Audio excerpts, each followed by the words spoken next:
Flat વેસાઈ ગયો, ગાડી વહી ગઈ, ઇકો ગાડી હતી, ઘરેણા વહી ગયા, રૂપિયા વહી ગયા, આમાં મકાન હતું વેસાઈ ગયું. અત્યારે જે રહીશ એ પણ મુકાળમાં હશે, ગીરવે છે.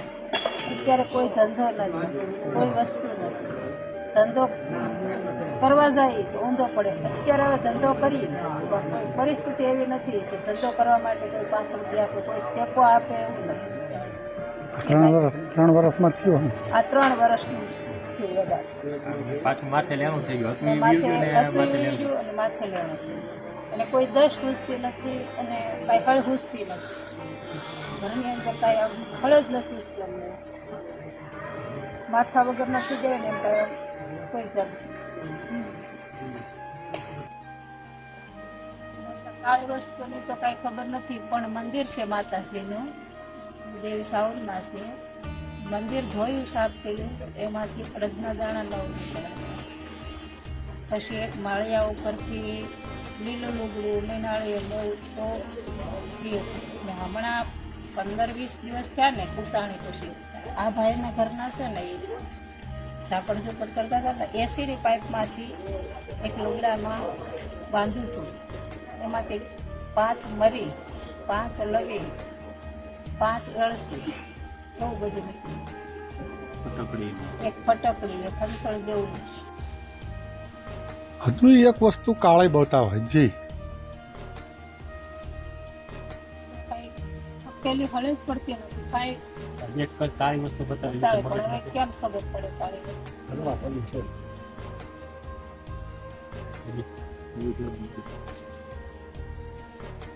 શું કરવું મને તો કાંઈ ખબર નથી. 3 વર્ષમાં 3-4 વસ્તુ તો ઘરમાંથી નીકળી. શું કરે?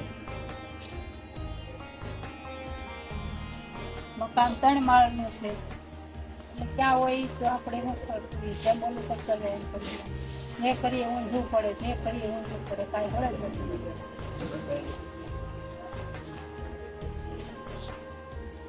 આમના જોયા બહાર છે તું ભાળસ તારે ભેટો કરી દેવાનો.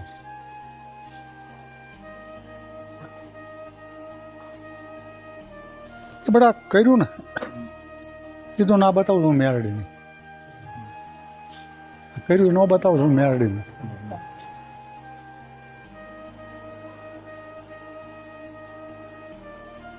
આજથી તમારા દી સરતા ના કરું તો ગાના હું દોડીને માતાને કહી દઉં. તમારું સારું થઈ જાય એટલે તમારે પૂછવાનું એટલે આનો રસ્તો થઈ જાય.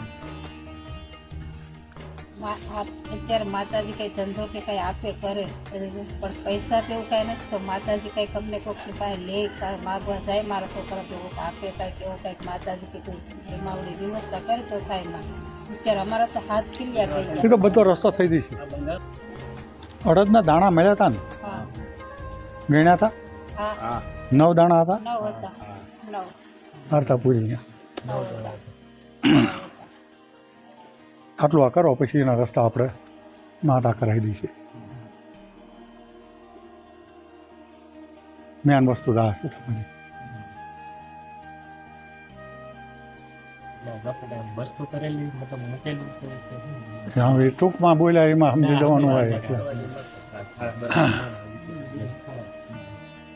આમાં કેવું 8-10 વર્ષ પહેલા ભાઈનો ધંધો બરાબર હાલતો હતો એ રીતે. ત્યારે ખાતું કર્યા હતા ને તો ત્યારે ખાતું બંધ થઈ ગયું અને પછી ખાતું ખાલી કર્યું તો ઓલો સિમેન્ટની અંદર આપણે તગારો આવે ને એની અંદર સિમેન્ટ અને સિમેન્ટની અંદર કોઈ કે ચામડાનું ચંપલ એવી રીતના બધું મૂકેલું બધી વસ્તુ ત્યારે નીકળે.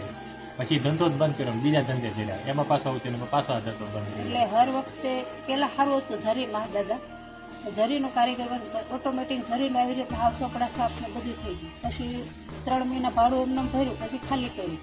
તો ખાલી કર્યું તો બધી વસ્તુ ઉઠાવીને નાથી તો એક અવળું પિત્તળનું બકડિયું ઊંધું વાળેલું નીકળ્યું, એક આદમીનું સંપલ અને કાશા દોરાથી સંપલને બાંધેલું થોડુંક કાગડું અને ઊંધું સંપલ વાળેલું એ બધું નીકળ્યું. પછી વળી માતાજીની ત્યાંથી પાછું વળ્યું હતું તો પાછા પાડી દે પાડી દે એવું થઈ જાય. શું કરવું? આટલું કરો તો પછી હું મેરડી માને આ 15 વર્ષથી માનું દાદા, બરાબર. અને હજી સુધી હું મારી ઘરે સવારમાં દીવાબત્તી કરું તો માતાજી મારે આ કામ કરવાનું છે આજ મારે આ કરવાનું છે મારી વ્યવસ્થા. એટલે હું સાંજ થાય એટલે દાદા મેં એમ કીધું કે આજ મારે 20 લાખ ભેગા કરવા, એટલે સાંજે હું દાદા 20 લાખ પેલો લઈને જ આવ્યો કે એટલું મારું વેણે કામ થતું. હું એટલો મેરડી મને માનવા વાળો માણસ. પણ આ તો મેળીનો બાપ છે હા, બરાબર. સમજી ગયા? આ કાંઈ જેવું તેવું નથી. હા. નકર મેં કીધું એટલું બધું વસ્તુ બને નહીં, કારણ કે મેં કીધું મારી માં આજ મારે આમ થાય મારું, એટલે એ હાન થાય તો એ કદાચ ગમે એનો હાલવાત ના દે હતા, આ હાલવાત ના દે. તમે સમજી ગયા? આખી વાત હા સમજાઈ ગયો, હવે જ્યારે આ વસ્તુ સમજાઈ ગઈ. એને ઘણું કરવું પણ આ ના કરવું. અમારી ગાડી 17 દાડે એમ થાય કે ના આપણને ફેર પડ્યો. હા. સમજી ગયા? 17 દાડા એક દી હોય તો રવિવાર હોય તો એક દી હોય તો વહેલા આવી જાય કે 17 દાડા ના ખાલી ફોન જ કરવાનો, કઈ આવવાની જરૂર નહીં. ભાઈ તમારો ભાવ હોય ને આવો એ વાત જુદી છે. બાકી એવું નહીં કે આંટો ખાવાના તમે.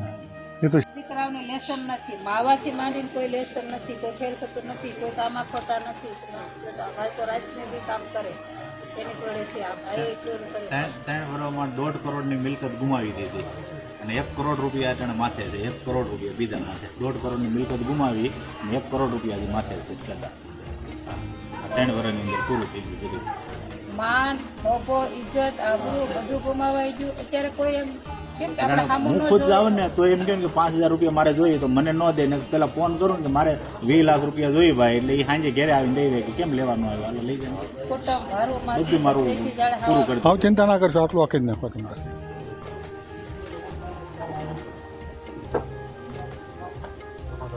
સુખી રાખે. માન ભેગા લાગેલો અહીંયા હું અત્યારે તમારે જોઉં છું. સુખી રાખે.